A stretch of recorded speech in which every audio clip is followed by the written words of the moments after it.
우리나라 탄핵 재판을 전 세계가 지켜보고 있습니다. 탄핵 재판은 이재명 민주당 마음대로 엿가락처럼 주무를 수 있는 우물한 재판이 아닙니다.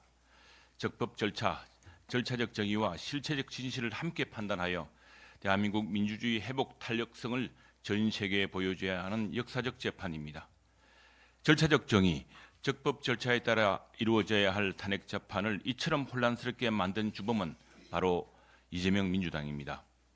비상계엄은 국민들과 국회가 신속히 그 해제기를 함으로써 막아냈고 대통령도 곧바로 해제했습니다. 서방 선진 민주주의 국가에서는 이 사건을 계기로 대한민국의 민주주의 회복 탄력성을 찬탄했습니다. 당시 대통령은 법적 정치적 책임을 지겠다고 하며 이후 헌법재판에도 계속 출석해 왔습니다. 하지만 이재명 민주당은 국회 탄핵소추문에서 내란 수괴로 단정짓고 계엄 해제에 함께 참여했던 여당까지도 내란 공범으로 몰아붙이면서 단 몇 시간 만에 해제된 계엄을 핑계로 내란몰이에 혈안이 되어 왔습니다.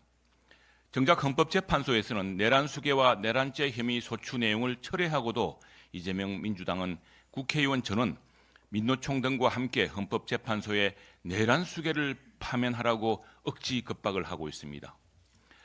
만약 뜻대로 안 되면 내전 상황이 벌어질 것이라면서 내전 선동을 방불케 하는 위험한 언행을 되풀이하고 있습니다. 이재명 민주당 대표는 문재인 정부 때 시작된 여러 개의 형사범죄 혐의 수사와 재판을 무한지연시키며 적법 절차를 무력화시켜 왔습니다. 정작 윤석열 대통령에 대해서는 수사권도 없는 공수처를 통해서 불법 수사, 불법 체포를 강행했다가 법원으로부터 철퇴를 맞았습니다. 이 역시도 대통령 측이 수사권이 있는 국가수사본부에서 수사받도록 해달라는 적법 절차 준수 요청을 걷어찬 결과였습니다. 이재명 민주당이 요구하고 있는 헌법재판관 임명도 전례 없는 일입니다. 국회의 헌법재판관 추천 전통을 짓밟은 일이었습니다.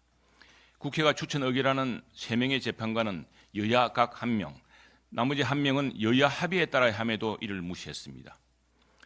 박근혜 대통령 탄핵 재판도 8인의 재판관으로 이루어졌으며 당시 주심 재판관은 바로 여야 합의로 임명된 분이었습니다.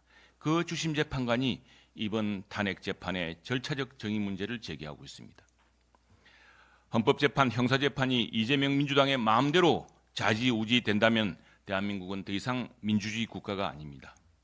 스스로 자충수, 자가당착을 거듭하고 이제 와서 헌법재판관을 을사오적에 비유하며 협박하는 이재명 민주당은 도대체 어느 나라 정당입니까?